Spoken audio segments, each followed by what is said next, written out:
À la fille, à la famille, très heureuse de vous retrouver dans le 30e épisode du Voyage dans le temps. Aujourd'hui, nous allons parler du chakra du plexus solaire en tant que siège de la volonté, mais parasité par l'émotion négative qu'on appelle la honte. Alors, vous savez maintenant comment on fonctionne. Ce qui se cache derrière la honte, c'est-à-dire ceux dont on n'est pas fier, donc la plus grande honte de l'humanité, c'est l'impuissance. L'impuissance face au drame de notre vie, au conflit qu'il y a dans le monde, face à la maladie, à la mort et tout ça. Voilà, donc nous nous sentons impuissants et donc nous avons du mal vraiment à reprendre le contrôle de notre vie. Alors, quand ça vous arrive, ce sont les signes que votre chakra numéro 3, votre chakra du plexus solaire, est bloqué. Alors, quand ça arrive également, ça veut dire que vous n'êtes pas dans votre univers ou dans votre matrice, si on peut dire ça, mais dans la conscience de quelqu'un d'autre. D'accord ? Parce que si vous étiez dans votre univers ou dans votre conscience, vous allez pouvoir reprendre le contrôle de votre vie. Alors, vous savez également que nous avons une conscience humaine qu'on appelle ego et une conscience supérieure, le soi supérieur, donc notre conscience divine, si on peut appeler ça comme ça. Ça, vous le savez. D'accord. Et donc, quand vous vous sentez impuissant face aux événements de la vie, c'est tout simplement que vous êtes dans la conscience, dans votre conscience humaine, et donc dans la conscience de l'ego. Parce que face à la conscience divine, le divin, c'est ce que je vous ai expliqué, c'est l'enfant intérieur.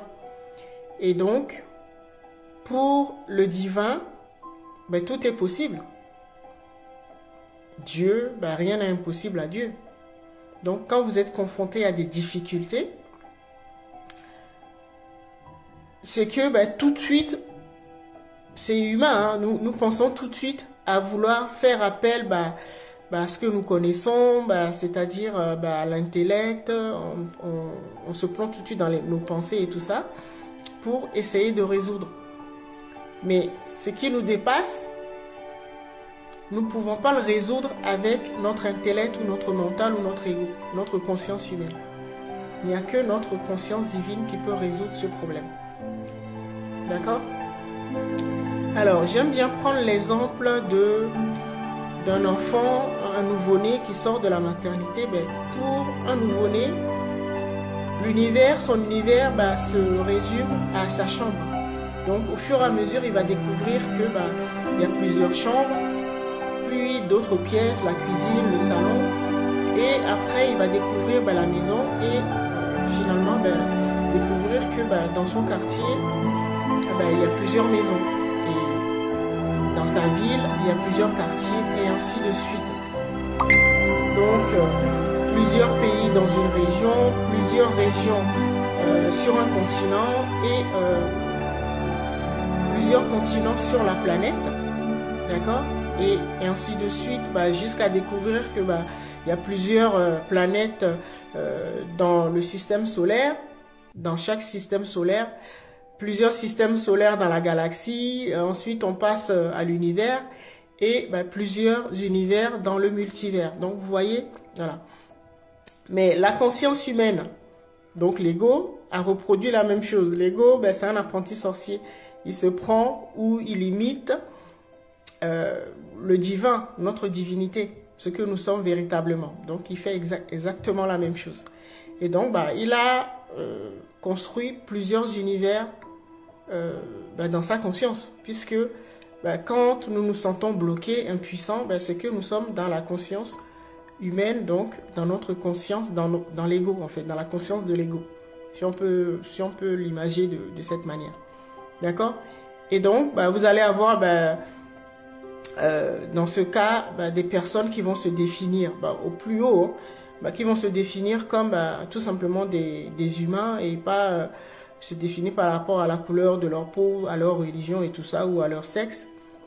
D'accord? Et puis d'autres qui ne vont jurer que par leur pays ou la couleur de leur peau, et ainsi de suite. Mais la première matrice, si on peut appeler ça comme ça, ou l'univers, premier univers, quand nous naissons, c'est-à-dire quand je vous parlais tout à l'heure de la chambre pour le nouveau-né, et ben c'est la matrice ou le cercle familial. Donc ce sont nos parents qui nous prennent en charge dès que nous arrivons dans cette incarnation, et qui nous transmettent leur vision du monde, leurs valeurs, voilà, leurs croyances et tout ça. D'accord? Et donc, quand nous nous sentons bloqués ou impuissants, c'est parce que nous fonctionnons en fait avec la vision de nos parents. Ce sont nos premiers éducateurs. Nos premiers enseignants, ce sont nos parents. D'accord? Alors, c'est ce qui permet en fait à l'ego de nous garder sous son contrôle. Parce que quand nous cherchons à évoluer, donc à sortir de ces prisons successives que l'ego a construites pour nous enfermer, quand nous cherchons à sortir, là, il va sortir l'artillerie lourde, c'est-à-dire ce qui marche à tous les coups, va faire appel à nos parents. Donc, quand vous allez voir arriver, par exemple, si vous êtes une femme, ça va être votre père, votre premier amour, c'est votre père. Et quand vous êtes un homme, ça va être votre mère. Donc, dans ce cas, vous prenez une décision, vous avez une guidance, une intuition, comme quoi, par exemple, vous devez quitter votre boulot ou rompre une relation sentimentale toxique ou déménager, aller vivre dans un autre pays, voilà. Voilà, on va faire appel à vos parents. Donc, vous allez voir, si vous êtes un homme, votre mère va débarquer et vous supplier pour ne pas prendre cette décision. D'accord? Mais ce que nous ignorons souvent, c'est que sous l'apparence de nos parents ou de nos proches ou de nos partenaires, parents, ainsi de suite, se cache l'ego en fait. Parce que on le voit bien dans le film Matrix, les agents Smith et toute la clique, vous voyez, ils sont capables de prendre n'importe quel corps en fait. Et donc, on se dit, non, ça se fait pas, ça c'est mon père qui m'a donné ce conseil, m'a conseillé de pas y aller ou de pas rompre, voilà. Et donc, on se sent envahi par plusieurs sentiments de peur déjà, de culpabilité, la honte, l'impuissance. Et donc, à ce niveau, on est amené à vouloir se sacrifier, en fait, sacrifier nos rêves pour plaire à nos parents ou à la société et tout ça. Donc, vous voyez, et ce qu'on oublie également, c'est que l'amour, nos véritables parents, en fait, c'est notre divinité, c'est-à-dire notre père c'est l'esprit et notre mère c'est l'âme. Et donc eux, ils nous aiment d'un amour divin. Et l'amour divin ne fait pas de chantage, ne va pas vous dire si tu décides de faire autre que les valeurs ou les conseils que je t'ai donnés, je t'aimerai plus.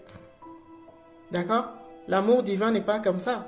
L'amour divin dit, peu importe le choix que tu décides de prendre, moi je t'aimerai toujours, je serai là, toujours là pour toi. Et souvent, ce n'est pas le cas. Et ne vous fiez pas aux apparences. Ce n'est pas vos parents ou vos amis qui viennent vous donner des conseils pour vous dissuader. C'est l'ego qui se cache derrière ça. Pour vous empêcher de sortir de son emprise. D'accord? De la prison matricielle. D'accord? Réfléchissez à tout cela. Je sais que c'est très court. Et comme ça, vous allez pouvoir savoir dans quelle prison vous vous trouvez. La prison de l'ego. D'accord? Il y a plusieurs couches. D'accord? Donc, on se retrouve demain pour la suite.